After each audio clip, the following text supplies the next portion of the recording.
having just watched that Neil deGrasse Tyson clip, I want to spend a little bit of time analyzing what's going on there and what I think is useful to you as an informative speaker. So I want to spend our time sort of looking at how he demonstrated a thorough understanding of his topic, how from an ethos standpoint he does that, he demonstrates that knowledge. But also I want to look at how he conveyed a sense of excitement about his topic. I think these are good ways of looking at ethos.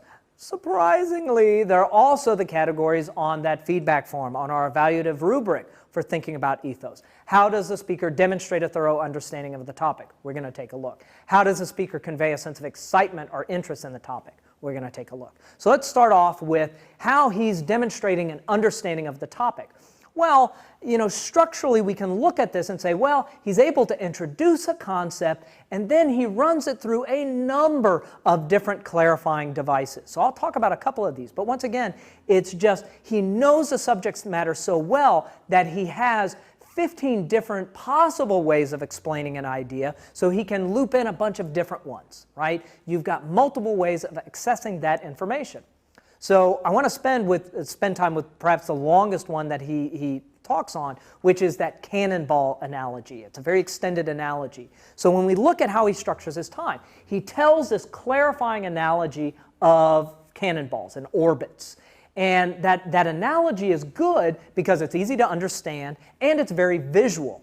And it's also, I think, an important part that he performs the analogy, right? So he says, and then all you have to do is duck, and the cannonball will pass over you. So it's a clear analogy, and it's interesting to watch. So he starts off with that analogy. Then he jumps over to the scientific explanation for why that analogy is true. So the analogy is serving a larger goal here. It's not just a story about shooting a cannonball around the world. It is in service of explaining this concept of orbit. So then he explains the concept, then he jumps back to the analogy for further elaboration.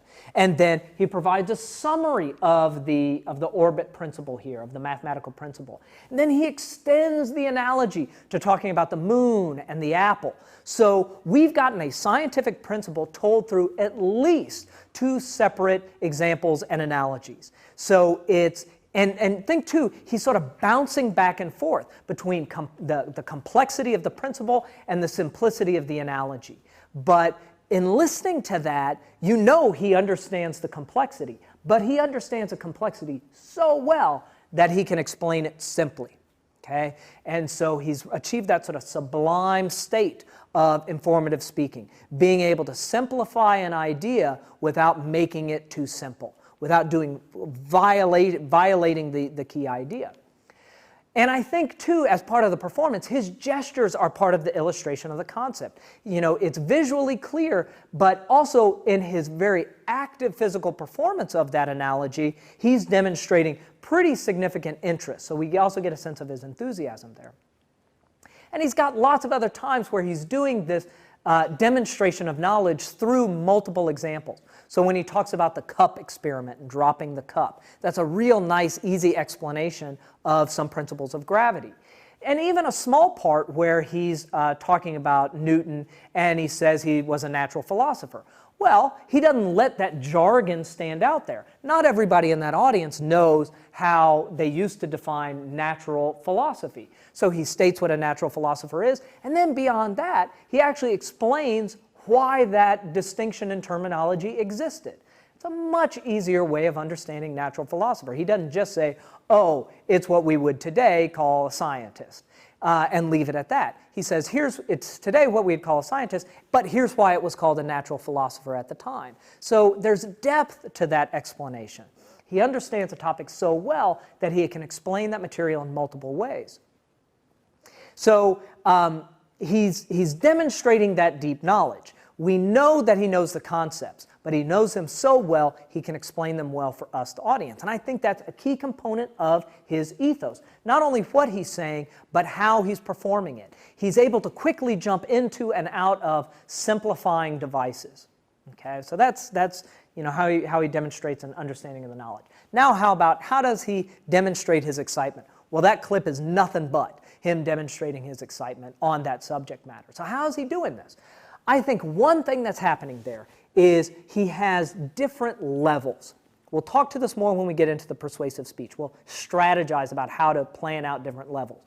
But by different levels, I mean different levels of emotionality. So he's got a level that's funny, one that's relaxed. He's got a couple of levels where he's very intense. But there's all these different levels. It's not one thing all the time. So one of the things he does is he's funny. Remember what I said in the last lecture before the clip of be funny but don't tell jokes? So even early on, he says, it makes the hair stand up on the back of my neck. I don't actually have hair on the back of my neck, but if I did, it would stand up. That gets a laugh. I want to be very clear. That line, I don't have hairs on the back of my neck, is not a funny line. There's no reason people should laugh at that. It's in his performance, it's a funny moment, but it's not a joke. No one is standing, a comedian's not going in, standing there. Thank you, ladies and gentlemen. Tonight, I want to thank you for having me here at the Chuckle Shack. It's great to be here. And I just want to start off by saying, I don't actually have hairs on the back of my neck. Woo! That's not a joke, but it's funny, okay? Because it shows sort of his level of comfort. I hope that woo comes through as loud in the mic as I hope it does, because that should be uncomfortable for all of us. But so he's playing with the audience. And think through all the other times where he's got the camera and he's talking about dropping the camera, or he's talking about the guy whose head's in front of the picture. Those aren't jokes, but they're funny. And it sort of demonstrates his excitement or his engagement or certainly his dynamic nature as a speaker. So I think in that case you can see, people worry about being funny or people worry about telling jokes. Telling jokes is tough. Being funny, as we see in that case study, is much easier and is rewarded. So be thinking about how you can just sort of play around with the audience. Remember a few lectures back I said only plan out about 80% of your allocated time, 80 to 85%. If you got 10 minutes, you should be hitting 8.5 minutes in your practice. That gives you this extra time to play around with the audience, to have fun and be funny. Okay, so he's funny. What else is he doing that's sort of demonstrating his enthusiasm? Well, he's got these different levels, but he's basically breaking his time on that one question into different chunks, right? So, and we can sort of map out, not each and every one of these, but a couple of these. So he'll grow in intensity, and then he'll break, and then sort of take a breath, plays around with the audience again, and then we slowly build in terms of intensity again. So he's not all intense all the time. That would be exhausting, okay? But rather, he's got these different levels, and we understand his intensity through its contrast, right? We understand his intensity through the more relaxed moments, through the funnier moments. And I think it's instructive when he grows intense. So he's intense usually when he's explaining a core concept, and one which he feels particularly excited about. Now, he's light. He's not nearly as intense when he's moving between topics or when he's introducing a topic. But the different modes play a different function here. So probably by design, he's not light or funny when he's explaining the scientific principle, right? That's when he grows intense. That also performs a certain dedication to that subject matter, okay? And I think his discussion of weightlessness is a good illustration of this. So he starts off with that elevator analogy, and then he starts talking about that cup experiment. And he's, here's what you would do. He makes a joke, again, a joke, about buying an expensive cup at Starbucks. Hilarious and original, but it's funny.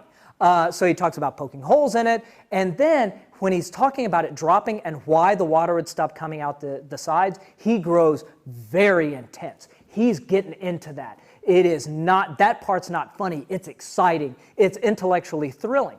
So he performs for that audience how cool that idea is, okay? So he grows in intensity, gets really excited, and then walks it back, okay? And so, as I'm trying to walk back my intensity of my discussion of him. So there are different levels in this, okay? He's performing his understanding because he's explaining these ideas in multiple ways. He's performing his excitement in the subject matter strategically by growing intense, but also by being funny. So how can you do this? Well, like he did, maybe not in the exact same manner, but don't be afraid to show how exciting an idea is for yourself. right? Be able to perform that. As I said last time, use a vocabulary that reinforces the point, okay? How astonishing you find something. And above all, search for models. I chose Tyson because I like him as a model. I think he does so much well, and he's very popular. So I seem to be standing in the common opinion by saying that he's a good speaker and a good explainer of scientific concepts. But find models that work for you, because the neat thing is, everything that a great speaker is doing in that speech is on display. That's the nature of speaking. So if you study that model closely, they're crackable. Find the speaker that you find exciting and you would love to be able to speak like. Study that model closely, crack open their delivery, their ethos, and see what's going on. See what you can take from that. So now that we've finished our discussion of ethos, I want to move into the final component for the discussion of the informative speech and just spend a little bit more time speaking about delivery in more precise terms.